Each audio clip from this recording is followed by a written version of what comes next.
이제 1월 22일 주일 예배 드리도록 하겠습니다. 찬송가 85장 찬송입니다.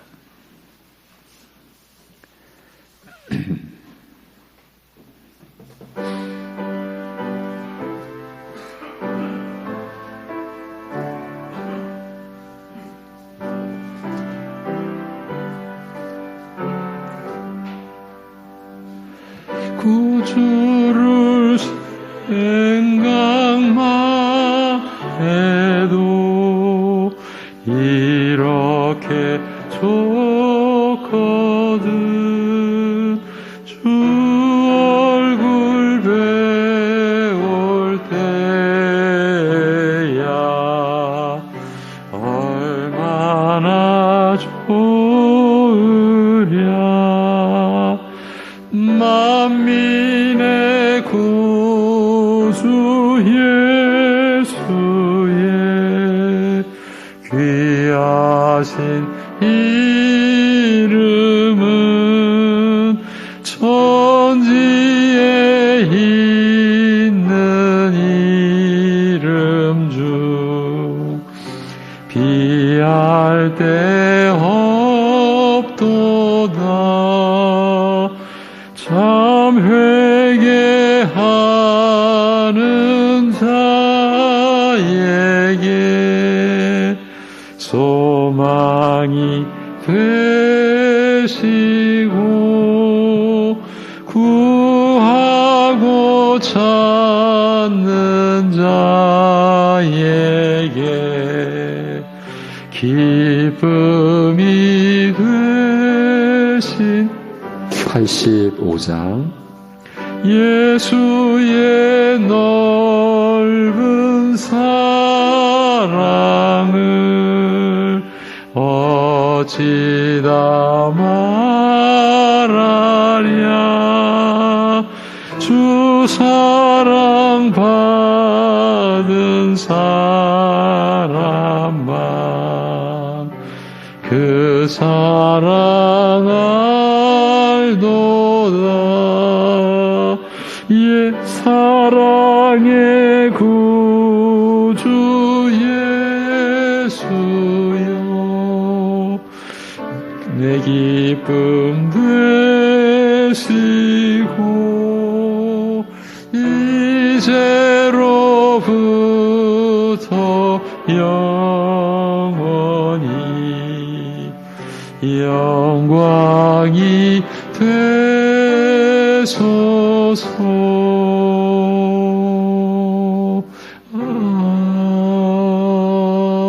아멘. 사도신경으로 함께 신앙 고백 드리겠습니다.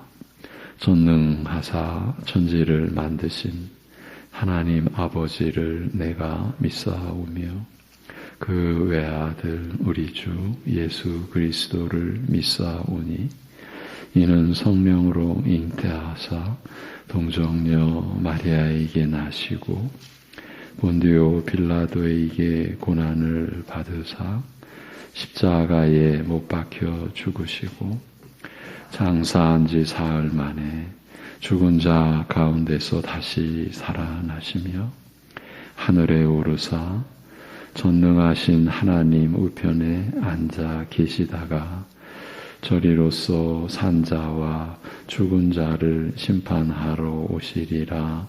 성령을 믿사오며 거룩한 공회와 성도가 서로 교통하는 것과 죄를 사하여 주시는 것과 몸이 다시 사는 것과 영원히 사는 것을 믿사옵나이다. 아멘.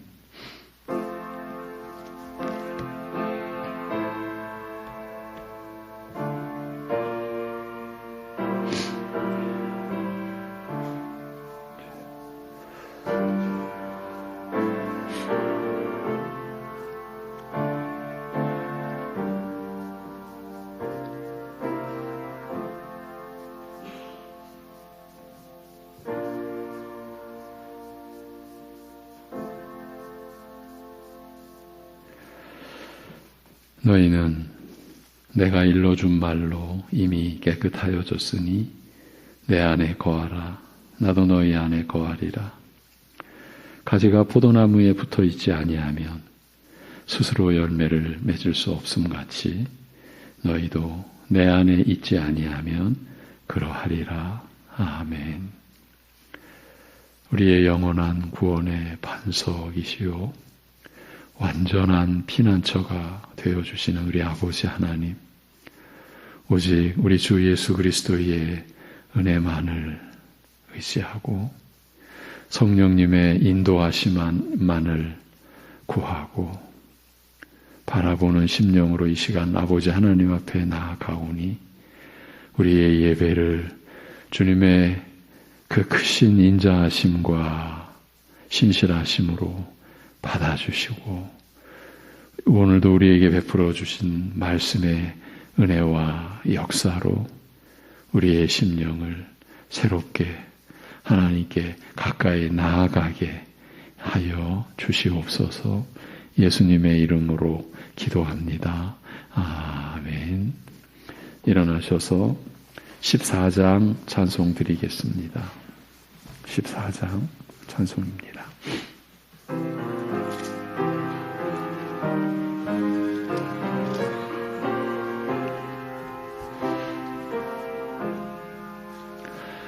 우리 하나님 하늘에 계시니 온 천하 만민 주 앞에 찬송하네. 이 천지 만물도 주 앞에 엎드려 그 거룩하신 이름을 늘 높이네. 주 언약하신 것 그까지 지키니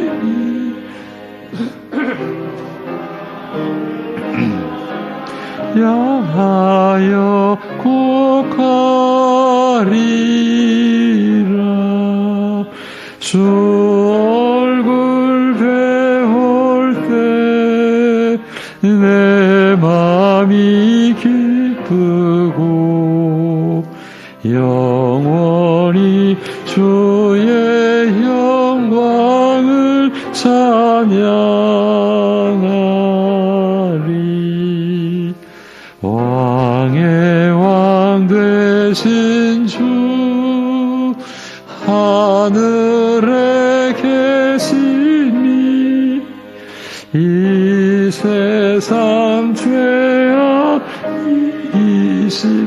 구주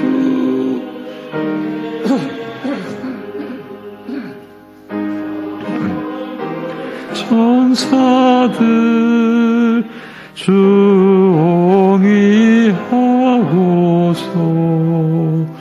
무성도 함께 영원히 늘 섬기네. 성삼위일체께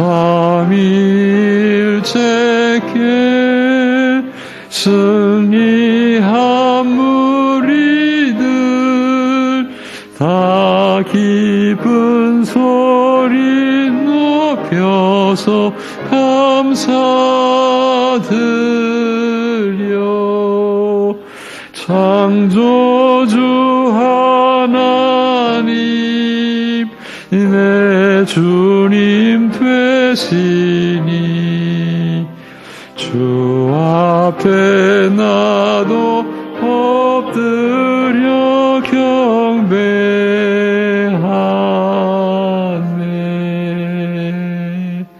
아멘.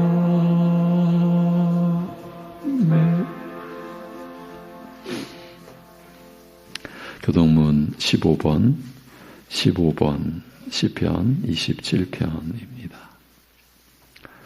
여호와는 나의 빛이요 나의 구원이시니 내가 누구를 두려워하리요.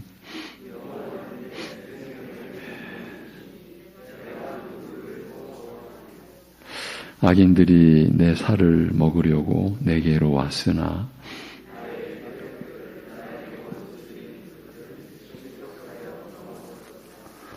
군대가 나를 대적하여 진칠지라도 내 마음이 두렵지 아니하며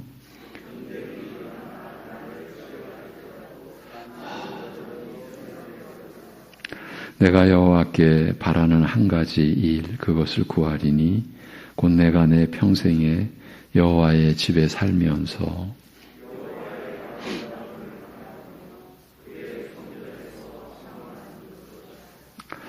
여호와께서 환난 날에 나를 그의 초막 속에 비밀히 지키시고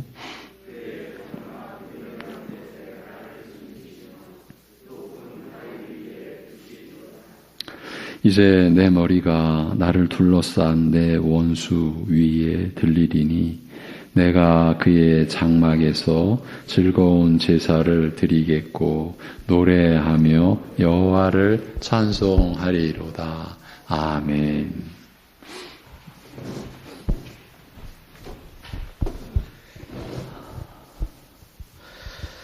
우리의 참된 생명이요 또 유일한 복 되신 하나님 아버지, 정말 주님의 은혜로 정말 주님 안에 있음에 그 복됨이 어떠한 것인지를 알게 된 저희들이 이 시간도 이 자리에 함께 모여서 또 각자의 자리에서 주님을 예배하오니 이 예배를 기뻐 받아 주시옵소서.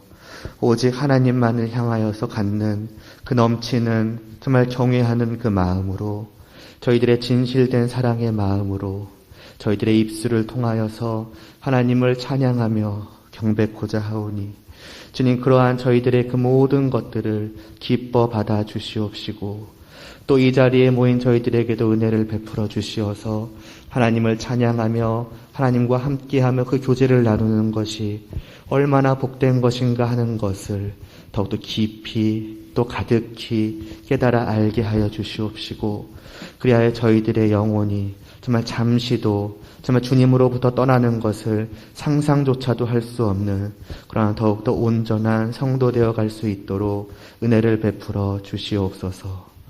어느덧 한 해의 정말 시작이 첫 한 달이 다 지나가고 있습니다. 우리가 처음 하나님을 향하여서 가졌던 그러한 마음을 정말 온전히 유지하면서 더욱더 하나님께로 걸어가고 있는지 그 짧은 시간 동안에 우리의 발걸음을 돌아볼 수 있도록 하여 주시옵시고 정말 더욱더 힘차게 하나님을 향하여서 걸어갈 수 있도록 은혜를 베풀어 주시옵소서.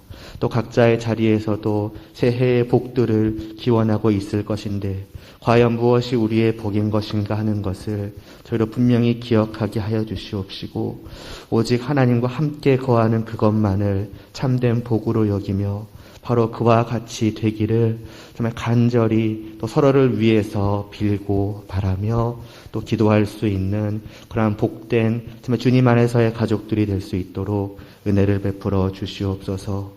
이러한 저희들에게 이 시간도 또한 진리의 또 사랑의 또 은혜의 말씀을 전하여 주시오니 그 말씀을 저희가 믿음으로 받게 하여 주시옵시고 이를 통해서 하나님을 더욱더 깊이 알며 우리를 향하신 하나님의 뜻이 무엇인지를 더욱더 밝히 알아서 오직 더욱더 하나님의 뜻을 따라 살아감으로 말미암아서 하나님 안에 거하는 그 기쁨이 저희 안에 더욱더 모든 삶 가운데 풍성하게 누려질 수 있게 하여 주시옵소서. 그러한 마음으로 드리는 저희들의 이 예배를 통해서 주님만이 이 시간도 온전히 영광 받으시기를 간절히 소원하오며 예수님의 이름으로 기도드리옵나이다. 아멘.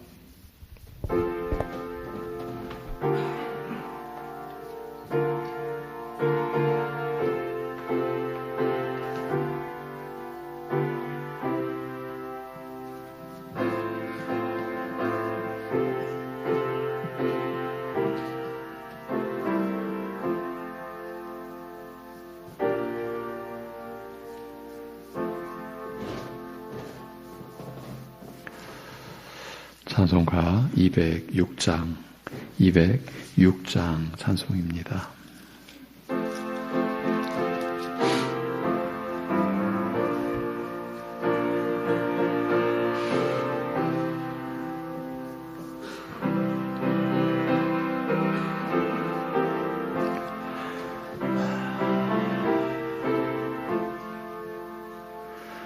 주님의 귀한 말씀은 내 발의 빛이요 목마른 사막 길에서 샘물과 같도다.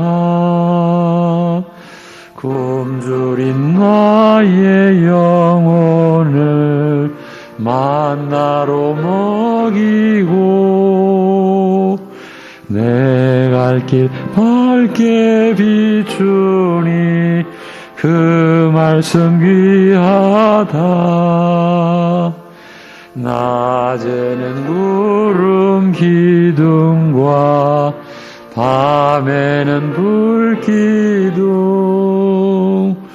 주 백성 앞에 나타나 인도해 주시네. 하늘의 깊은 지혜를 깨닫게 하시고 주 말씀 밝히 알도록 늘 도와주. 1절만 다시. 주님의 귀한 말씀은 내 발의 빛이요 목마른 사막 길에서 샘물과 같도다. 아멘.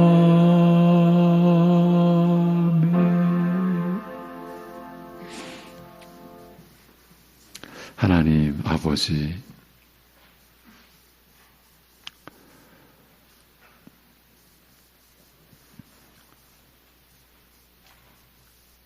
메마르고 황량한 사막 한가운데에 솟아나는 샘물과 같은 생명의 말씀을 우리에게 허락하시고 내려주시고 또 절대 스스로 깨닫지 못할 우리를 불쌍히 여기셔서 우리의 죄로 죽으신 그리스도 안에서 성령님을 보내주셔서 말씀을 심령으로 받도록 그리고 믿어지도록 우리 안에서 영원한 생명의 역사를 이루어 주심에 감사합니다.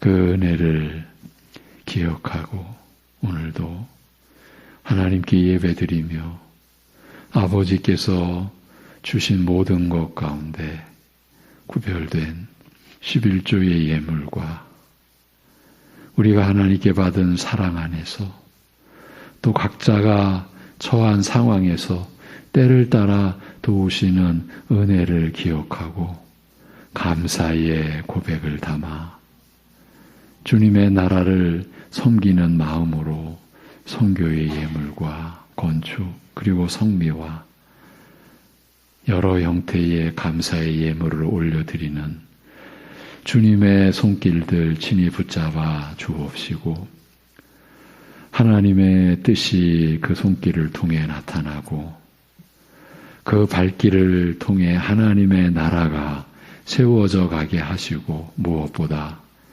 하나님의 이름이 영화롭게 되는 생애가 되도록 인도하여 주옵소서. 바람 같은 인생이라 한 뼘에 불과한 허망할 수밖에 없는 인생 가운데 육신의 죽음을 넘어서 하나님을 바라보게 하심으로 결코 헛된 인생이 아니라 영생을 대비하고 영원한 하나님 아버지께로 나아가는 복된 삶을 살게 하여 주셨사오니 그 삶을 이루게 하시고 보존케 하시고 누리게 하시는 생명의 말씀을 언제나 이 세상 그 무엇과도 견줄 수 없는 그 가치를 알고 복됨을 알고 그 귀함을 알고 말씀으로 살아가는 우리들 되게 하여 주시옵소서. 그러기에 더럽혀지지 않은 생명의 양식을 분별할 수 있는 지혜를 우리에게 내려주셔서 우리가 썩을 양식, 부패한 더럽혀진 것, 그것으로 만족해하는 너무나 어처구니 없고 어리석은 생애가 되지 않도록 우리를 지켜주시고 인도하시고 오늘도 그 말씀의 은혜와 역사를 우리 안에 내려 주시옵소서. 예수님의 이름으로 감사하며 기도하옵나이다. 아멘. 베드로전서 2장 1절에서 3절 버릴 것과 사모할 것 5번째 시간입니다. 오늘로써 마무리를 해보려고 합니다. 버릴 것과 사모할 것 5번째 베드로전서 2장 1절에서 3절입니다.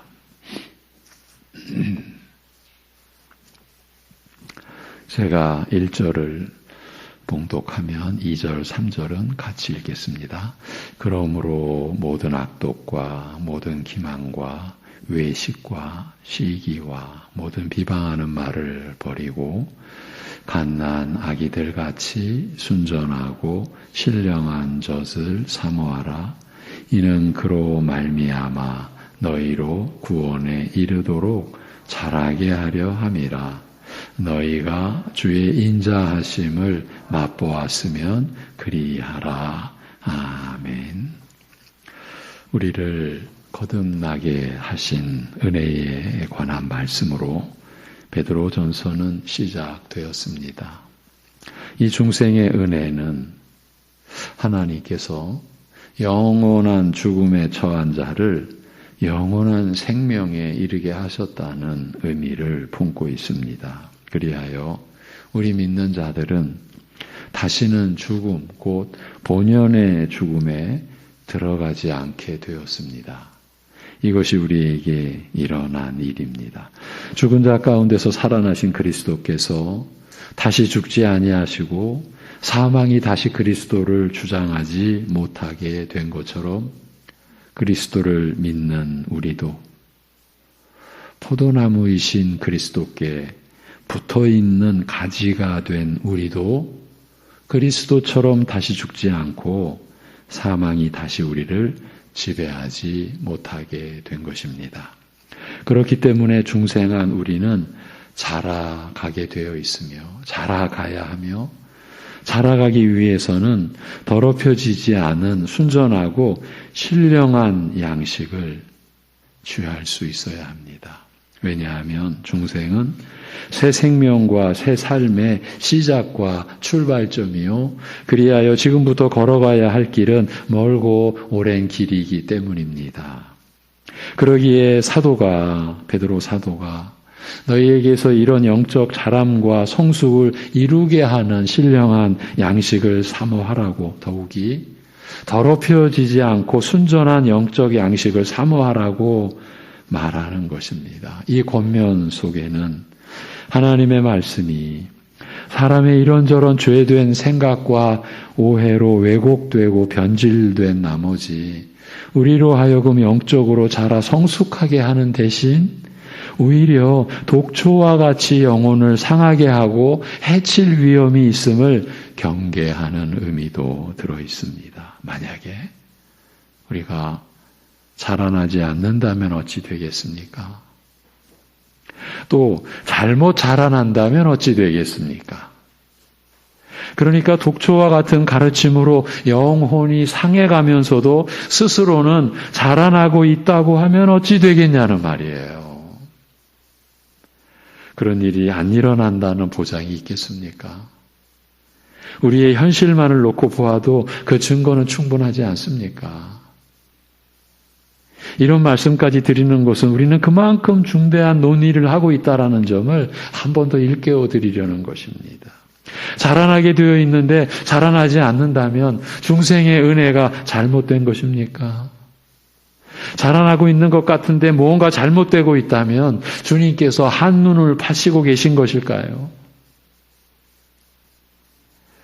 그래서 관건은 더럽혀지지 않고 순전한 영적 양식을 어떻게 분별할 수 있을까 하는 점이라는 전제를 세워놓고 지난 2주간 동안 순전한 영적 양식과 더럽혀진 양식을 구별해내는 영적 원리를 실습해보는 차원에서 더럽혀진 영적 양식의 신뢰를 들어드렸습니다. 그리고 우리가 살폈습니다. 오늘은 2번에 걸쳐 나눴던 내용까지 포함해서 대략적으로 정리를 해보고자 합니다. 첫 시간, 그때 들려드린 항변의 외침입니다. 하나님이 나에게 이럴 수 있습니까? 내가 왜 이 중병에 걸려야 합니까? 내가 얼마나 열심히 봉사하고 충성하고 헌신했는데요. 그런데 그 결과가 이게 뭡니까? 그 교인으로 하여금 이런 믿음을 갖게 한 것이 더럽혀진 가르침이라 했습니다. 예. 그 병원, 대학병원 예배에서 제가 예배를 인도하기 전에 느닷없이 나오셔서 이런 항변을 한 권사님이 하실 때 참 마음이 아팠습니다. 얼마나 힘드실까.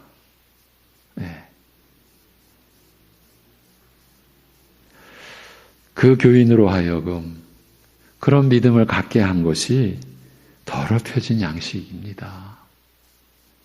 그분은 신앙을 어떻게 배웠다고 했습니까? 열심히 기도하고 봉사하고 충성하고 헌신하면 그만큼 신자들에게는 어려운 일이 안 생기는 것으로만 신앙을 생각하고 있는 것이에요. 소위 만사 형통하는 것만 은혜요, 신앙이라고 믿고 있는 거예요. 오랜 세월 동안 하나님의 말씀 아닌 거짓 것, 곧 더럽혀진 영적 양식을 섭취해온 결과인 거예요. 얼마나 여러분, 얼마나 참담한 지금 상황입니까? 한 영혼이 그렇게 파괴된 거예요. 하나님이 지어주신 심령이. 하나님을 그렇게 곡해하고 있으니까요. 우리가 받은 말씀과 그로 인한 믿음의 내용은 절대로 그렇지 않습니다. 우리가 아무리 깊은 골짜기로 떨어진다 할지라도 빛도 없고 소망도 없는 자리에 버려진 것 같다 해도 하나님은 오직 믿을 만한 분이시며 하나님 외엔 그 어떤 소망도 없음을 알고 하나님만 붙드는 것이 신앙입니다. 나에게 주어지는 결과에 상관없이 너무 중요한 대목입니다. 나에게 주어지는 결과에 상관없이 이러나 저러나 하나님만 의지하는 것이 신앙입니다. 나의 상태와 상관없이 이러나 저러나 하나님만 바라보고 하나님만 의지하게 하는 그 신앙을 갖게 하는 말씀이 순전하고 신령한 영혼의 양식인 것입니다. 2번째 시간의 항변의 외침은 이러했습니다. 이것은 예수님께서 비유로 말씀하신 탕자의 비유에서 나오는 형의 외침입니다. 아버지여 보소서. 제가 여러 해 동안 아버지를 섬겨오면서 어느 때라도 아버지의 명령을 거역한 적이 없었음에도 불구하고 제게 염소 새끼 한 마리조차 잡아서 친구들과 즐기게 하지 않으셨습니다. 그런데 아버지의 재산을 창기들과 함께 탕진해버린 아우가 돌아오니 아버지께서는 그를 위해 송아지를 잡으셨나이다. 이 붕괴한 큰아들의 항변의 외침입니다.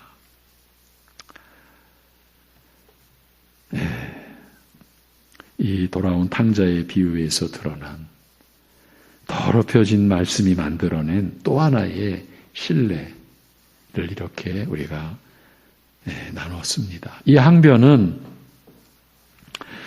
탕자의 형이 아버지를 거역하여 떠나 모든 것을 탕진하고 돌아온 아우는 마땅히 책망과 처벌을 받아야 하며 적어도 집에서 뼈 빠지게 일만한 자기보다는 못한 대우를 받아야 하는데 오히려 더 특별한 대우를 받으니 이는 공평치 못한 처사라고 불평하고 원망한 것입니다. 똑똑한 형입니까? 이게 사람다운 겁니까? 여기서 더럽혀진 말씀의 실체가 어떻게 드러났다라고 했습니까? 첫째는 그는 하나님의 은혜와 사랑이 자신의 수고와 섬김의 대가로 주어지는 줄 알았다라는 이 사실이에요. 그를 이렇게 만든 것이 바로 더럽혀진 말씀이라 했습니다. 그것은 바로 자신의 수고와 섬김의 대가로 하나님의 은혜와 사랑을 받는다고 하는 그 가르침. 이게 바로 썩은 가르침이라는 거예요. 이것이 왜 더럽혀진 양식이라 했습니까? 하나님께서는 한 번도 이러한 사랑으로, 즉 그런 자들의 수고와 섬김의 대가로 저들을 사랑하신 적이 없었기 때문입니다. 하나님은 이제나 저제나 항상 무조건적인 사랑으로, 그러니까 사랑받을 가치가 전혀 없음에도 불구하고 사랑하시는 분이시기 때문입니다. 내가 수고하고 힘을 다해 섬긴 대가로 이렇게 내가 은혜를 받았지, 이런 생각이 눈꽃만큼이라도 내 속에 있다면 토설해내시고 회개하시는 것만이 살 길이라는 점을 잊으시면 안 됩니다.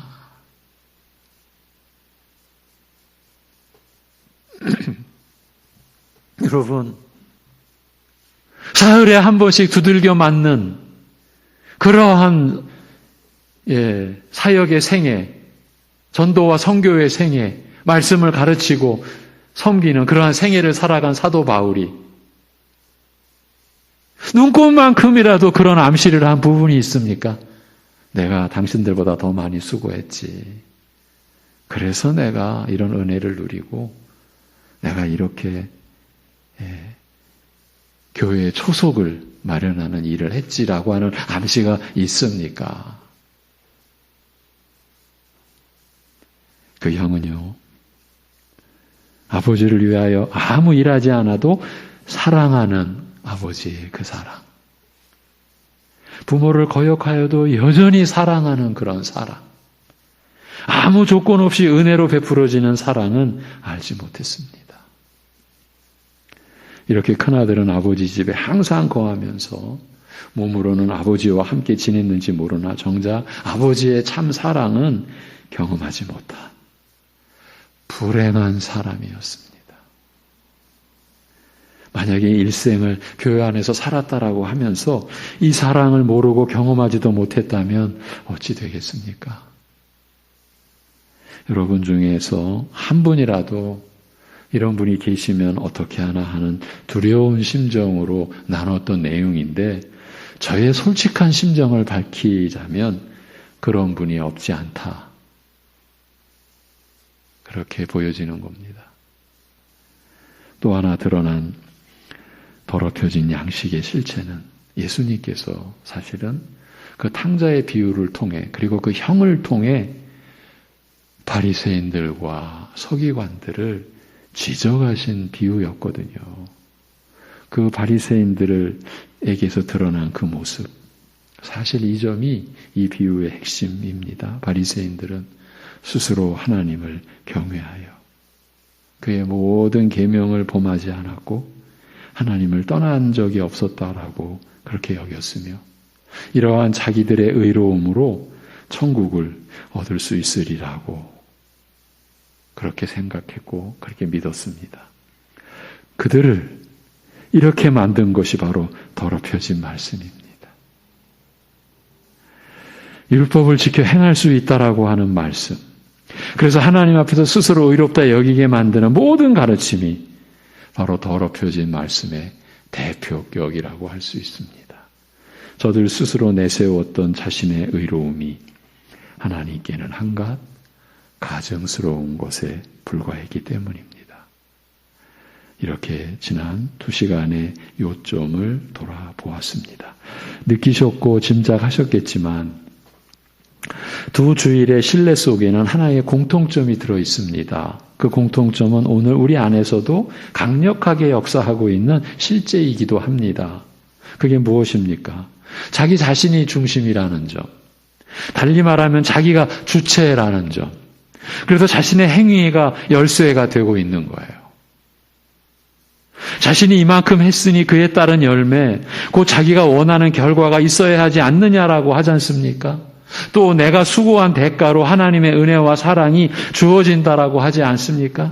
더 나아가 자신이 율법을 지켜내서 하나님 앞에서 스스로 의롭다 여김을 받는다라고 하지 않습니까? 전부가 다 자기가 중심이고 그래서 자신의 행위와 수고와 공로를 드러내는 것, 이렇게 되게 하는 것, 이것이 교회 안에서의 더럽혀진 양식의 대표주자, 아니 그 전부라고 해도 크게 틀리지 않는다고 봅니다. 한때. 물론 지금도 그 영향권은 그대로 남아있다고 보는데, 한국교회를 강타한 귀신 쫓는 교회, 교인들은 능력 있는 교회라고 불리는 그 무리들의 핵심 교리, 그들의 진짜 신앙 고백은 이렇습니다. 여러분, 이런 말은 책에도 안 나옵니다. 그들이 이런 말을 책에다가 기록해 놓을 리가 없습니다. 그리고 설교 시간에도 이 말은 뺍니다. 그리고 핵심 요원들만 불러 모은 자리에서 제시를 합니다. 이게 진짜입니다. 우리가 구원받는 것은 은혜가 아니고 귀신 쫓는 대가야. 예. 그래서 저들은 너무 당당했습니다. 하나님 앞에서 그랬습니다.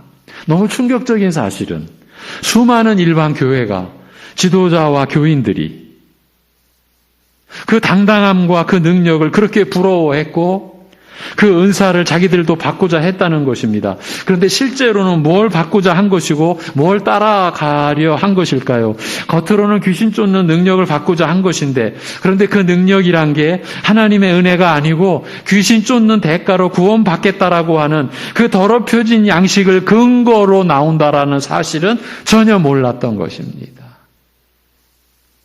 그렇다면 그 능력이 어디서 오는 것일까요? 그리고 실제로 귀신을 쫓는 역사일까요? 그 모든 게 거짓입니다. 사탄의 역사일 뿐입니다. 제가 강조해드린 요점은 사람의 행위가 중심이 될 때 이런 지경까지도 나가게 된다는 것이고, 그 한 예를 보여드린 것입니다. 더럽혀진 양식은 나의 행위를, 나의 공로를 세워주는 가르침입니다. 결국은 자신을 신뢰하게 만드는 것입니다. 얼마나 기막힌 일입니까? 이것이 두려운 바로 그 내용이에요. 자신을 신뢰하게 하고요. 자신을 결국은 자랑하게 하고, 그래서 끝내는 자신을 의지하게 만들고 마는 것이에요. 예수 그리스도를 믿고 의지한다라는 것은 외식에 불과한 것이에요. 왜냐하면 자신이 주체가 되어 자신의 것으로 이루는 것이니 결국은 하나님마저도 자신을 위한 수단에 불과하게 되는 것이니까요. 이게 얼마나 두려운 일입니까? 그런데 기막힌 것은 이런 신앙이 우리 안팎에 넘실대고 있다라는 점이에요. 이것은 결코 과장도 아니고요. 일종의 겁주기 멘트도 아닙니다. 이게 우리의 실제입니다. 그래서 정리해 드리고 가겠습니다. 잘못된 신앙을 분류할 때, 그러니까 거짓 신앙을 구분해서 제시할 때 크게 율법주의, 기복주의, 신비주의, 그리고 금욕주의 이렇게 말들을 합니다. 이 거짓 것들의 특성 역시 오늘 지금까지 나눈 내용을 가지고 정의를 내릴 수 있습니다. 율법주의, 예수님께서 이 땅에 계실 때 바리새인 서기관들이 그 대표 주자였습니다. 나의 행위와 공로로 자기 의의를 갖게 하는 것, 이것이 율법주의입니다.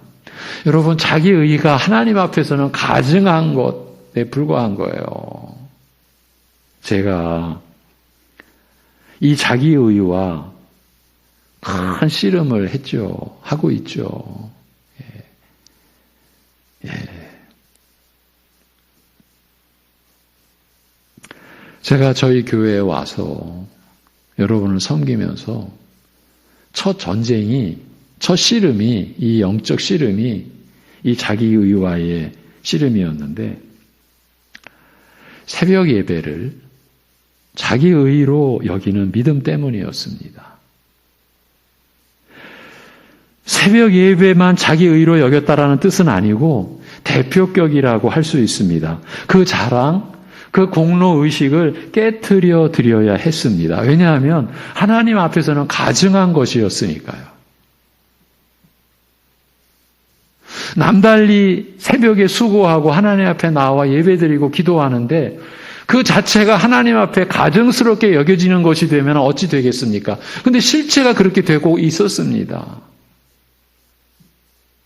좀 더 제가 노골적으로 말하면요.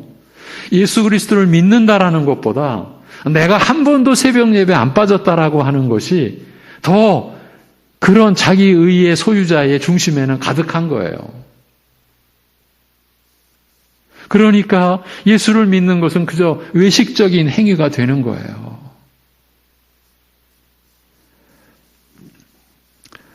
자랑으로 드리는 새벽 기도회가 아니라 오직 감사로 드려지는 새벽 기도회가 되어야 했습니다. 그렇지 않으면 우리가 그대로 현대판 바리새인으로 전락해 가기 때문입니다. 아니, 이미 전락한 수준이었습니다. 저로서는 큰 모험이었지만 달리 방법이 없었습니다. 사실은 지금도 그 씨름은 지속되고 있는 형국입니다. 그만큼 율법주의가 깊게 뿌리 내린 시대이기도 하기 때문입니다. 어떤 자기 자랑도 자기 의도 하나님 앞에서는 가증스러운 것에 불과합니다. 이 점을 놓치면 안 됩니다. 기복주의, 나의 행위와 공로로 내가 원하는 복을 갖게 하는 것입니다. 이때 자신이 원하는 복이 하나님의 나라와 그의 의를 구하는 것과 관련이 있겠습니까? 전부가 이 땅의 것, 자기 육신의 만족을 위한 것입니다. 그래서 남들보다, 다른 교인들보다 이 세상 것과 육신의 것으로 우위에 올라서야 하는 것입니다. 이것이 기복주의의 목표입니다. 우리가 첫 시간에 나눴던 말씀이 있습니다. 예수님께서 자기 목숨을 희생하여 이루시고자 하는 은혜는 우리로 하여금 육적으로 풍족하게 잘 살게 하는 것이 아니었다. 예수님께서 자신의 희생으로 우리에게 베푸시고자 하신 은혜는 진정한 생명, 이 땅에 속하지 아니한 하늘의 신령한 생명을 위한 것이었다. 그래서 사람의 참 생명은 그 소유에 넉넉한 데 있지 않다라고 하신 것이다. 바로 이 말씀입니다. 기복주의 신앙 곧 이 거짓 신앙으로는 에베소서 1장에 찬송하리로다 하늘의 하나님 곧 우리 주 예수 그리스도의 아버지께서 그리스도 안에서 하늘에 속한 모든 신령한 복을 우리에게 주시되 이미 주셨다라는 말씀이에요.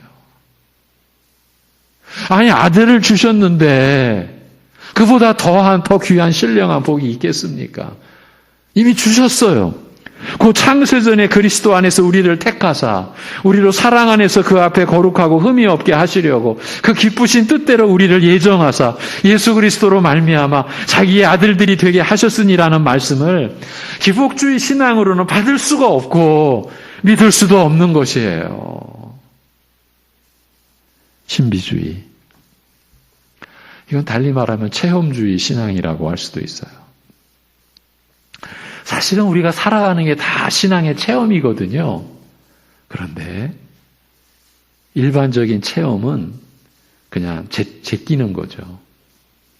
이 신비주의. 나의 체험이 나의 신분을 높이고 나의 계급장이 되어 하나님과 직접 교통하게 하는 것, 이것이 신비주의입니다. 그래서 체험은 더 극적이어야 하고 더 신비로워야 하고 그 체험을 공개할 때 더 뜨겁고 더 큰 반응을 불러오는 것이 되어야 합니다. 여러분,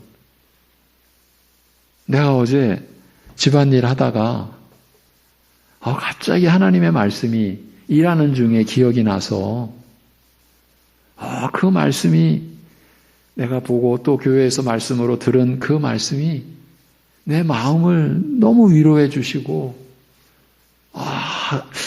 이런 기쁨을 내가 또 맛보는구나. 늘상 하던 집안일을 하는데 그런 은혜를 내가 받았어.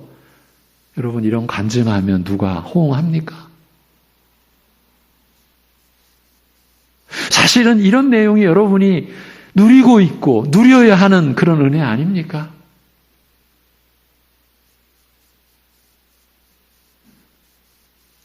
그런데 그런 거는요, 그런 건 체험에 포함될 그런 소재가 없어요. 얘기거리가 없어요.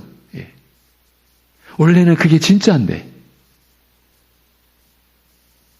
더 극적이어야 하고 더 뜨거워야 하고, 그래서 소위 신비주의자들, 소위 체험신앙을 가진 교인들은 더 크고 더 뜨거운 체험을 늘 갈망하며 그 체험을 경험케 해주는 곳을 찾아다니게 되어 있습니다. 그런데 이 신비주의의 치명적 문제는 하나님과 직접 교통하는 믿음을 갖게 하는 것입니다.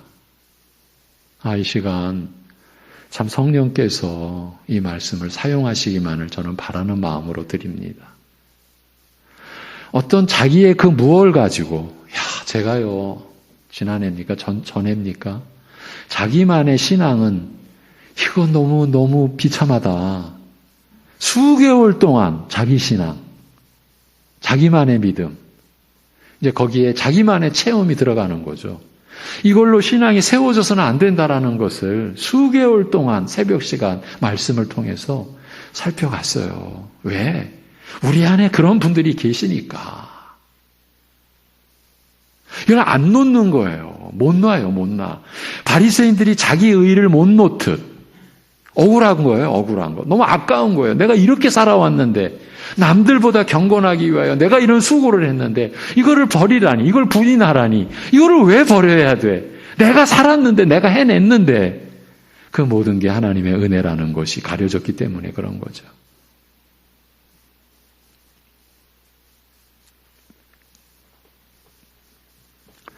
이 신비주의의 치명적 문제는 하나님과 직접 교통하는 믿음을 갖게 해버리는 거예요. 그러니 우리로서는 거짓 믿음이라고 하지만 본인은 얼마나 감동적이고 얼마나 뜨겁겠습니까? 거짓 믿음이라는 지적을 오히려 되받아치면서 그런 체험, 그런 은사 없는 당신들이 불쌍하다라고 합니다. 그렇지만 신비주의자들은 영원한 중보자이신 주 예수 그리스도의 은혜를 실상 거부하고 있는 것이에요. 예수께서 이르시되 내가 곧 길이요 진리요 생명이니 나로 말미암지 않고는 아버지께로 올 자가 없느니라고 하신 이 말씀, 요한복음 14장 6절의 말씀을 무시하는 신앙, 이 신앙이 참된 신앙이 될 수 있겠습니까? 하나님은 한 분이시요 또 하나님과 사람 사이에 중보자도 한 분이시니 그 사람이신 그리스도 예수라 그가 모든 사람을 위하여 자기를 대속물로 주셨으니 기약이 이르러 주신 증거니라. 디모데전서 2장 5, 6절 말씀도 저들에게는 없는 말씀인 것이에요. 잊으시면 안 됩니다. 우리 주 예수 그리스도로 말미암지 않고는 우리는 하나님 아버지께로 나아갈 수 없습니다. 그리스도로 말미암지 않고는 어떤 예배도 어떤 기도도 어떤 찬송도 어떤 믿음의 행위도 성립이 되지 않습니다. 그리스도로 말미암지 않고서는 그저 자신의 종교 행위에 불과하게 되니 그 자체가 우상 숭배가 되는 것입니다. 하나님을 향한 것이 아니라 자신의 어떤 신을 향한 것이 되는 것이니까요. 그런데 여러분, 예수 그리스도로 말미암지 않고는, 그런데 그 요한복음은 어떻게 시작합니까? 태초에 말씀이 계시니라. 그 14절에 말씀이 육신이 돼요. 그래서 우리가 예수 그리스도로 말미암지 않고는이라고 할 때 조심스럽게 기록된 성경 말씀으로 이렇게 우리가 함께 생각해야 되는 거예요. 나는 그리스도만을 붙들고 있어 라고 하면서 하나님의 말씀을 경시할 때 이런 앞뒤가 안 맞는 일이 없는 건데 우리는 너무 쉽게 난 예수 그리스도 중심이야. 그런데 말씀 중심이 아닌 거예요. 자기 체험이 중심인 거예요. 이것이 바로 더럽혀진 양식에 의하여 나타난 또 하나의 결과인 거예요. 그러니까 말씀이 자기의 신앙의 기준이 되는 게 아니라 자기가 체험한 게 기준이 되어버릴 때 이게 신비주의인 거예요. 결국은 중보자 없이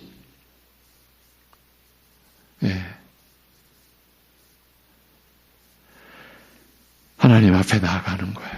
그게 하나님 앞에 나아가는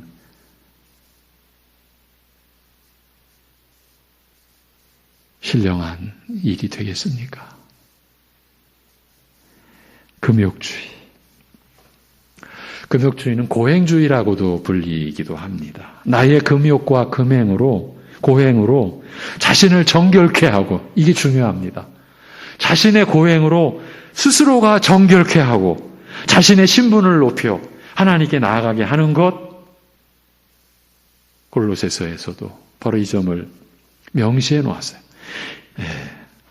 제가 이 영화 제목이 맞는지 모르겠는데 하도 오래돼서 미션입니까? 그 영화 음악으로도 많이 알려졌죠. 그 유명한 영화 속에서 전 세계 수많은 관람객의 시선을 사로잡은 여러 장면 중 하나가 노예 상인이었던 주인공이 회심하여, 이게 맞나요? 하나님께로 돌아오면서 노예 상인으로 늘 지니고 다녔던 도구들을 망태기 같은 것에 담아 짊어지고 고행의 순례를 하는 모습입니다. 너무나 감동적으로 그 과정이 이제 보여지는 거죠. 사람의 목숨을 자기 장사의 수단으로 삼던 강도요 살인자였던 사람이 고행의 순례를 통해서 새 사람 되는 그 과정이 보여주는 감동은 컸습니다. 자, 이제 우리의 입장에서 보는 겁니다. 그런데 그 장면 속에는 금욕주의, 고행주의의 미혹이 숨겨져 있는 거죠. 그것이 바로 보속의 교리입니다. 우리 기독교회 안에는 없는 것.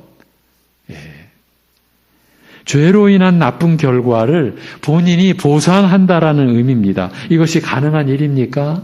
그리스도께서 대속 제물되어 주신 은혜가 우리의 보속의 행위로 보충되어져야 하는 것입니까? 이 교리가 성경에 근거한 것이라면 지금 우리의 모든 믿음의 행위는 이 보속의 교리를 따르는 결과가 되고 맙니다. 그러나 그 보속의 교리는 종교개혁의 역사로 세워진 개신교회들 안에는 없습니다. 성경 말씀에 없기 때문입니다. 여러분, 종교개혁의 모토 첫째가 오직 성경입니다. 그 얘기는 1500년 동안 교회가 부패해지고 타락해 가면서 성경이 그냥 쉽게 말하면 비빔밥이 되어버린 거예요. 세상 것도 막 들어와서 인간의 것도 막 섞여서 성경은 분명히 성경을 말하는데 오직 성경이 아닌 거예요. 이것이 더럽혀진 양식인 거예요. 성경만이 우리의 신앙의 근거요 기준이 되고 참 신앙의 기준이 되는 거예요. 참 말씀의 기준인 거예요. 그건 기록된 성경만이 그 역할을 하게 되어 있어요. 우리가 성서라는 말을 쓰지 않고 성경이라는 말을 쓰는 것은 그 경이라는 것이 기준, 규범, 그냥 책이 아니라 생과 사를 가름하는, 그것도 영벌과 영생을 가름하는 그 기준이 되는 하나님의 말씀, 그래서 성경이라고 우리가 이렇게 쓰는 거예요.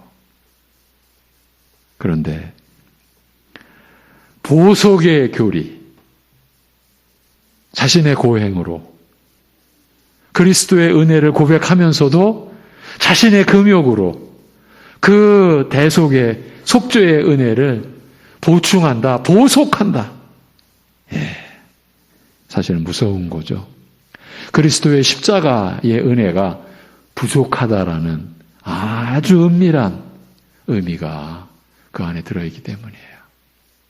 이 모든 게 사실은 공로주의예요. 결국 이 사이비 신앙들이 목표로 하는 건 다른 게 아니라 그냥 자기 사랑이에요. 그리고 자기 만족이고 자기 영광에 있는 거예요. 어떻게 이렇게 정의를 내릴 수 있느냐 하면 그 거짓 신앙 전부가 다 자기가 중심이 되고 자신의 행위로 이뤄내는 것들이기 때문이에요. 이제 전체적인 정리를 위해 한 구절을 제가 들려드립니다. 성경 한 구절을. 그런즉 자랑할 때가 어디냐, 있을 수가 없느니라, 무슨 법으로냐, 이렇게 나옵니다. 행위로냐, 아니라 오직 믿음의 법으로니라. 그러므로 사람이 의롭다 하심을 얻는 것은, 우리가 하나님의 의를 받아서 구원에 이르는 것은 율법의 행위에 있지 않고 오직 믿음으로 되는 줄 우리가 인정하노라. 로마서 3장 27, 28절이에요. 무슨 법으로냐? 행위로냐? 아니라 오직 믿음의 법으로니라. 바로 이 말씀이 기준이 돼요. 순전하고 신령한 양식 아니면 더럽혀진 양식이 구분이 될 수 있는 것이에요. 우리가 이 3주간에 걸쳐 이 말씀의 원리를 익힌 것이라고 할 수 있습니다. 믿음으로냐 행위로냐, 이것이 교회가 성경 말씀을 통해 받아든 궁극적 질문입니다. 믿음으로냐 행위로냐.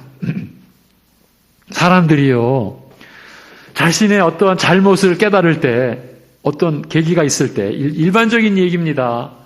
그럴 때 내가 뭐를 해야 되지? 이렇게 나옵니다. 자기의 잘못을 알 때에 그럼 내가 뭐를 해야지? 내가 뭐를 함으로써 그 잘못을 어떻게 극복해 나가고 무마시키고 아니면 회복시키고 그 잘못된 관계를 어떻게 내가 만들지? 내가 뭘 해야지? 이 단순한, 이 기본적인 얘기가 이제 교회 안에서도, 우리 신자들도, 교인들도 자기의 잘못과 허물과 죄를 깨달을 때 우리의 죄성으로서의 본성은 어떻게 나오느냐 하면 뭘 해야지? 이렇게 나오는 거예요. 여러분, 이것이 죄성이에요. 그리스도께, 그리스도만이 나에게 답이다. 그리스도만이 내 죄사함에, 내가 회개하여 내가 죄사함 받는 그 은혜를 이루신 유일한 죄사함의 근거가 되시는 분이다. 우리가 말씀으로, 믿음으로 이 진리에 온전히 거하지 못할 때 우리도 똑같은 거예요. 자기의 죄가, 허물이 깨달아질 때 내가 뭐를 해야지? 이렇게 나오는 거예요. 그게 바로 믿음으로냐 행위로냐에서 그 행위로냐에 이 관련된 가장 기초적이고 원초적인 우리 인간의 모습인 거예요. 믿음으로냐 행위로냐, 이 질문에 교회의 전 역사는 답해야 되고 한 성도의 생애도 마찬가지입니다.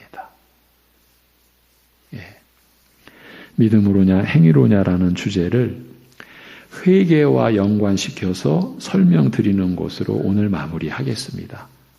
또 하나의 실습입니다. 여러분 스스로가 이제 더럽혀진 양식과 더럽혀지지 않은 순전하고 신령한 양식을 구분해 가셔야 하는데, 그런 이제 제시를 제가 또 하나 해드리는 것으로 이제 마무리하겠다라는 거예요. 믿음과 행위를 구분하는 실제적인 예를 들어드리려는 것이에요. 하나님의 진노와 저주를 홀로 완전히 단번에 받아드신 예수님의 그 은혜가 어떻게 하나님의 진노와 저주를 홀로 완전히 단번에 받아들이셨습니까? 이 땅에 사람으로 나셔서 율법을 온전히 이루어 가시는 생애 동안 수치와 고난을 겪으시고 끝내는 십자가에 못 박혀 죽임 당하시는 것으로 하나님의 진노와, 그 진노는 무엇으로 인한 진노? 우리의 죄로 인한 진노. 그 하나님의 진노와 저주를 홀로 완전히 죄 없으신 예수 그리스도께서 단번에 받아들이시고 짊어져 주신 그 하나님의 은혜가 우리의 회개에 영원하면서도 완전한 토대와 근거가 되는 거예요. 그 그리스도의 은혜가 없이는요, 우리의 죄를 토설하고 자복하고 회개하는 그 모든 것은 헛된 거예요. 헛된 거. 그래서 방금 앞에서 보석의 교리는 그리스도의 대속의 은혜를 파괴하는 것이라고 말씀을 드린 것이에요. 그리스도의 대속의 은혜는 무한히 크고 무한히 깊으며 또한 모든 은혜의 무궁한 원천입니다. 따라서 모든 신자들의 모든 각각의 개별의 회개의 행위를 압도하고 장악하게 되는 거예요. 대속의 은혜 안에서 나는 이렇게 회개했는데 라는 식으로 또 그 회개하는 과정이 남달랐을 때, 조금 특이했을 때, 아니면 크게 좀 특이했을 때, 나는 이렇게 회개했는데 그런 식으로 나올 수가 없다. 나올 수가 없게 한다. 그리스도의 대속의 은혜는 그런 의미예요. 그래서 회개하는 각 개별, 신자마다의 각 개별의 행위의 요소가 그 회개하는 과정과 그 전체를 하나의 회개하는 행위라고 할 수 있잖아요. 그 회개하는 행위의 요소가 회개에 미치는 영향은 없다고 보아야 합니다. 오직 은혜로 우리가 회개하게 되는 것이고 그리스도의 대속의 은혜를 근거로 해서 속죄의 은혜가 우리에게 주어지는 거예요. 그런데 우리의 어떤 회개의 어떤 행위, 그게 속죄함에 미치는 영향은 없다고 보아야 한다라는 말이에요. 만약에 회개하는 방식과 형태가 회개의 은혜를, 그러니까 속죄함 받는, 죄사함의 은혜를 받는 것을 좌우하는 것으로 간주한다면 회개하는 방식과 형태가 회개의 은혜를 좌우하는 것으로 간주한다면 그것은 하나님의 진노를 받으신, 우리 대신 받아주신 그리스도를 모욕하는 것이며 회개의 은혜를 거부하는 결과를 가져오는 거예요. 그러니까 그리스도 안에서의 참된 회개의 여부를 회개의 형태나 방식으로 가늠할 수 없다. 가늠해서는 안 된다라는 말이에요. 너 이런 형태로 회개했니? 누가 이렇게 제시할 수 있겠냐고요. 그런데 제시되고 있기 때문에 문제인 거예요.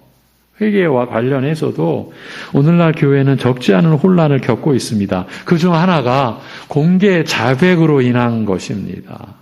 공개 자백이 참 회개의 행위라고 하는 주장 때문입니다. 어려운 얘기 아닙니다. 여러분이 그들의 주장대로라면요, 이렇게 다 그 교회의 성도들이 함께 있는 자리에서 앞에 나와가지고 내가 이러한 죄를 졌습니다라고 고백하는 거예요.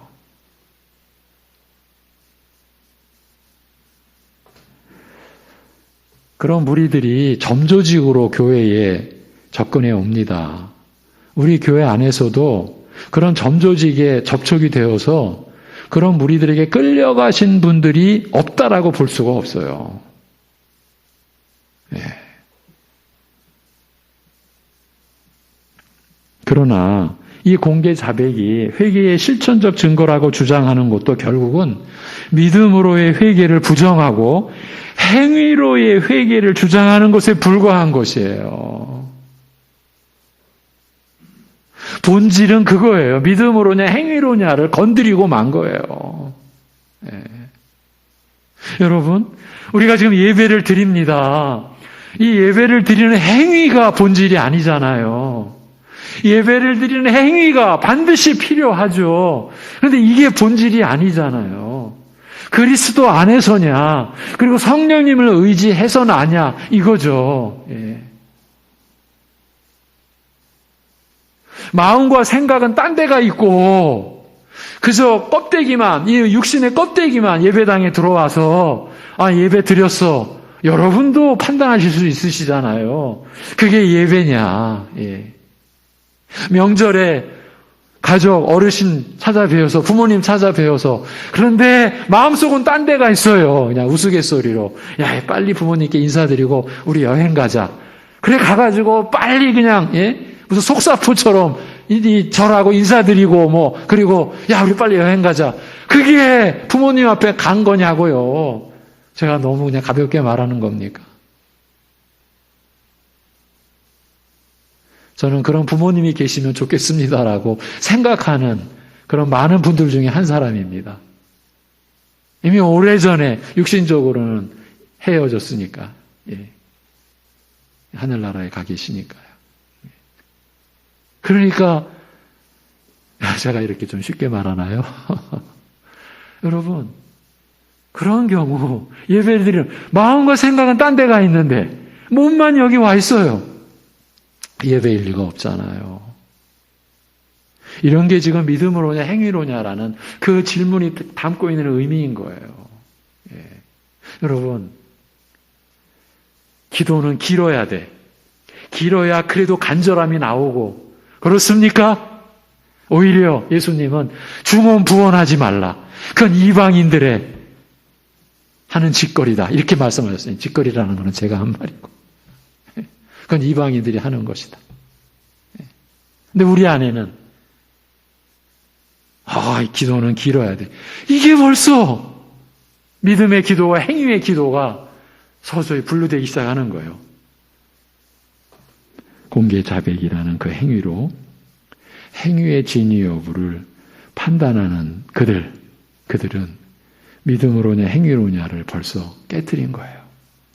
그 행위여야만이, 그러니까 공개 자백하는 행위여야만이 회개하는 믿음이 인정된다. 그들은 그렇게 보는 거예요. 그러니까 공개 자백, 그 행위를 가지고 저게 진실로 하나님 앞에 회개하는 거다. 행위로 믿음을 판단하는 거예요. 이건 이미 병든 거예요. 이미 은혜의 근거를 벗어난 거예요. 그러나 그 행위로 인해서 의에 이르지 못하는 결과만을 거둘 뿐이요, 그 자체가 이미 심판에 들어간 것일 뿐입니다. 지난 과거를요, 파노라마 같은 형태로 떠올려 회개해야만 온전히 용서받을 수 있다라는 인식도 행위로의 회개를 붙들고 있는 것에 불과한 거예요. 그래서 그런 회개를 경험한 분들이 또 드러내죠. 나는 어떤 기회에 내 어릴 적부터 내 생애의 모든 허물이 파노라마처럼 지나가는 그 순간순간 붙들고 회개하여 나는 하나님 앞에 용서받았어. 이게 결국은 드러내는 거죠. 여러분, 그 본질적인 문제는요, 우리는 자신의 죄를 다 몰라요. 그게 더 본질이에요. 그리고 소위 자범죄라고 하는 내가 지은 죄보다 더 무서운 죄가 아담 이후에 모든 인류에게 연대 책임으로 그 첫사람 아담의 죄가 우리 안에 임재해 있는, 이미 잉태하면서부터 그 원죄가 침입해 들어와 있는 그 죄를 우리가 어찌 인지하고 우리가 어떤 형태로 그것을 형상화해서 회개할 수 있겠어요. 나는 나의 모든 죄를 다 회개할 수 있었어. 참 무모한 말이에요.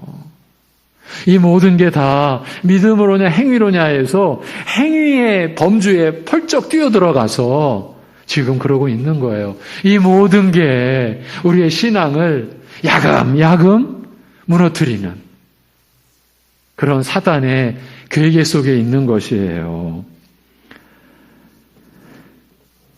행위로의 회개를 붙들고 있는 것에 불과하다라는 말이에요. 말씀과 성령의 인도하심과는 전혀 상관이 없는, 자기가 구축한 신앙으로 자기 만족만을 쫓고 있을 뿐이니 속죄의 은혜와도 아무 상관없고 의에 이르지 못하는 것은 당연한 것이에요. 교회의 사명은 그리스도의 은혜를 성경 정권을 통해서 드러내고 가르치는 것에 있으며, 이 은혜를 깨닫는 자들은 자신이 받을 저주와 하나님의 진노를 대신 담당해 주신 그리스도 안에서 무한한 감사와 찬송함으로 거할 뿐입니다. 평생이요. 그 은혜에 그의 심령은 녹아들게 되는데, 이 모든 것을 이루시는 성령의 교통케 하시는 인도하심으로 거룩하게 살기 위해 더 깊은 은혜를 구하게 되는 것이에요. 우리의 얘기입니다. 회개의 방식을 내세우고 그것을 교리화해서 크게 강조할수록 교회는 더욱 판단력을 잃어가며 끝내는 아예 상실하게 됩니다. 그런 영향권 속에서 사람들은 회개의 행위에 집착하게 되고 점점 믿음으로의 길에서 멀어져 가는 것이에요. 주님에게서 멀어져 가는 것이에요. 이렇게 행위로 성도들을 몰아가는 무서운 신학과 교리가 교회 안에 자리를 잡게 되면 교회는 내적 붕괴의 수순을 밟을 수밖에 없게 됩니다. 이런 일이 교회들 안에서 지금도 일어나고 있습니다. 그렇지만 회개의 근거와 토대를 설명해 주는 성경을 따르다 보면 어떻게 회개해야 하지라는 의문은 사라지게 되는 거예요. 왜냐하면 회개는 어떤 행위의 그 본질이 있지 않으니까. 성령께서 역사하는 여러분의 마음속에 있는 거니까 그 은혜가 마음에 작용을 하게 되면서 죄의 허물이 토설되고 토해낸다라는 거죠. 회개한다라는 거죠. 그렇게 받은 용서의 은혜 안에서 삶이 근본적으로 변화를 일으켜 가는 것입니다. 우리가 가는 길이 바로 이 믿음의 길입니다. 신자의 행위, 믿음으로 섬기는 그 행위의 의미를 전해드리고 마치겠습니다. 우리 모두는요, 하나님께 범죄하여 죽어 마땅한 자인데 이러한 자를 불쌍히 여겨 용서하시고 그의 자녀로 삼으시는 은혜를 입은 자들입니다. 이런 자로서는 하나님을 섬겨 사는 기회를 다시 얻은 것만으로도 오직 감사할 일일 뿐인 거예요. 우리가 지금 믿음으로 사는 이 자체가 그냥 감사한 일일 뿐인 거예요. 더욱이 스스로의 힘으로는 바르게 살 수 없는 우리로 하여금 오직 믿음으로 그리스도를 의지하여 그의 은혜로 사랑할 수 있게 하셨으니 어느 하나 우리의 것이라고 내놓을 것이 없어요. 이게 내 행위라고 내 수고라고 내 공로라고 내놓을 게 없어요. 있어서는 안 되잖아요, 여러분.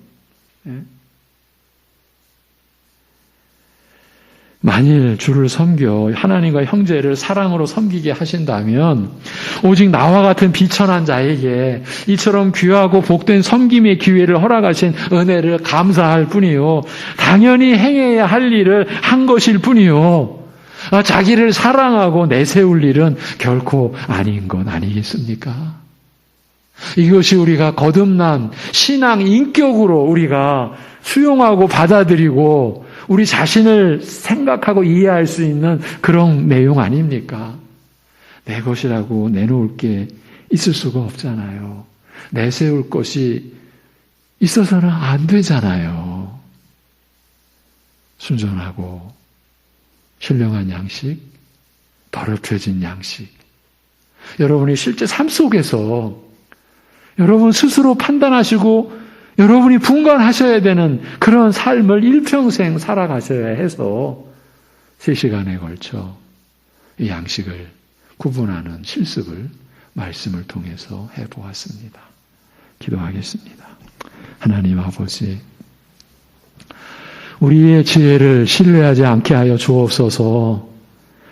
순간순간 나를 신뢰하고 내가 마치 판단의 기준이 되는 것 같이 본래 그 죄성으로 인해 그렇게 구조화에 대한 우리를, 그러나 하나님이 불쌍히 여기셔서 살리셨으니, 새 생명으로 살 기회를 주셨으니 그저 주님만이, 그저 말씀만이 기준이 되는 진실로 겸손하고 온유한 심령, 그리스도의 심령을 우리가 담고 따르고 배워가고, 그래서 우리가 섬기고 살아가는 것이 마땅히 해야 할 일, 가족이나 이웃이나 교우나 일터에서나 우리가 섬기고 사랑하는 것, 이것이 마땅히 해야 할 일이요, 감사할 일, 나를 내세울 것이 없는 그러한 기쁨의 삶, 그야말로 천국으로부터 임한 의와 거룩과 거기서 흘러나오는 희락의 삶을 우리 사랑하는 성도들 누리게 하여 주옵소서. 명절이기에 더 외롭고 육신적으로 더 힘들고 고통스러운 상황에 있는 우리 교우들, 우리 지체들, 우리 이웃들 보듬어 안아 주옵소서. 위로해 주시옵소서. 붙들어 주옵소서. 생명의 능력 되신 하나님이 함께 하신다고, 육신의 연약한 거 아무 상관없이 사랑하신다고, 함께 하신다고 믿음으로 일깨워 주옵시고, 그래서 위로받고, 그래서 주님만을 더 바라볼 수 있게 하여 주시옵소서. 아버지 하나님, 먼 길을 오고 가는 우리 가족들, 지체들 지켜주시옵소서. 빙판길에 위험에 처하지 않도록 붙들어 주시고, 주님 바라고 주님 은혜 안에서 명절의 모든 일정도 감당해낼 수 있게 하여 주시옵소서. 우리 주 예수 그리스도의 이름으로 기도하옵나이다. 아멘. 546장 찬송입니다. 546장입니다.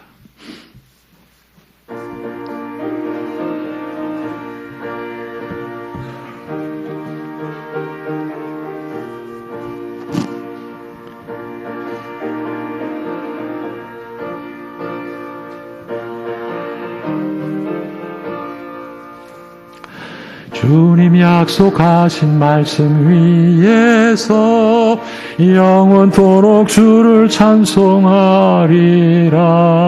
소리 높여 주께 영광 돌리며 약속 믿고 굳게 서리라. 굳게 서리 영원하신 말씀 위에 굳게 서리. 굳게 서리 그 말씀 위에 굳게 서리라. 주님이 약속하신 말씀 위에서 세상 염려 내게 엄습할 때에 용감하게 힘써 싸워 이기며 약속 믿고 굳게 서리라. 굳게 서리 영원하신 말씀 위에 굳게 서리. 굳게 서리 그 말씀 위에 굳게 서리라. 주님이 약속하신 말씀 위에서 영원하신 주의 사랑 힘입고 성령으로 힘써 싸워 이기며 약속 믿고 굳게 서리라. 굳게 서리 영원하신 말씀 위에 굳게 서리. 굳게 서리 그 말씀 위에 굳게 서리라. 주님이 약속하신 말씀 위에서 성령 인도하는 대로 행하며 주님 품에 항상 안식 얻으며 약속 믿고 굳게 서리라. 굳게 서리 영원하신 말씀 위에 굳게 서리. 굳게 서리 그 말씀 위에 굳게 서리라. 아멘. 명절을 맞은 주일인데 또 어렵게 이렇게 예배당에 나오신 성도님들, 제가 그 어느 때보다도 말씀을 좀 길게 전했네요. 설 연휴 기간 새벽 예배와 관련해서 23, 24 월화 새벽 예배는 드리지 않고, 그래서 영상으로도 제공이 안 된다라는 것 양해 바랍니다. 이제 다음 주일 말씀은 이제 4절로 넘어가서 베드로전서 2장 4절에서 10절 산돌이신 예수께 나아가, 이 제목으로 또 말씀을 함께 나누도록 하겠습니다. 설날 가정 예배 순서지가 본당 뒤에 나가시면 비치되어 있습니다. 가져가셔서 가족 예배에 잘 활용하시면 좋겠습니다. 이번 주는 임광신학대학원, 이제 중국 교회의 목회자들을 섬기는 이제 그 선교 사역입니다. 일반 성도가 아니라 목회자들을, 우리 김진종 우리 목사님, 선교사님이 이 일을 감당하고 계십니다. 기도해 주시고요. 오직 말씀의 진리 안에서 사랑으로 우리 교회와 가정이 세워지는 것을 늘 목표로 해서 여러분의 가정도 올 한해 그러한 변화가 일어나는 새해가 되시기를 기원드립니다. 우리 민족과 나라를 하나님의 사랑으로 지켜주시기를 위해, 영육간의 연약한 교우들을 위해 우리가 늘 서로 기도해야 되겠습니다. 잠언 28장 26절, 이번 주 묵상 구절 읽고 잠언 28장 26절입니다. 읽고 제가 축도함으로 예배를 마치겠습니다. 다 같이, 자기의 마음을 믿는 자는 미련한 자요, 지혜롭게 행하는 자는 구원을 얻을 자니라. 아멘.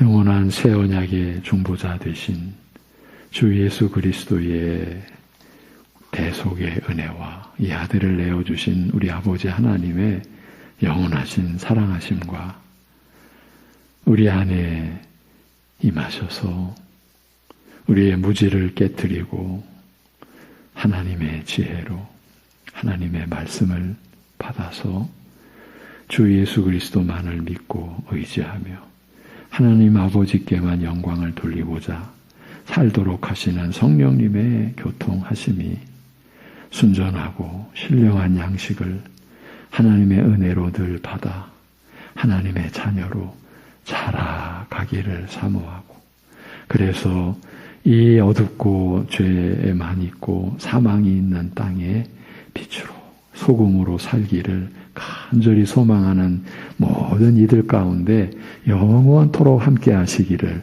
주님의 이름으로 축원하옵나이다. 아멘.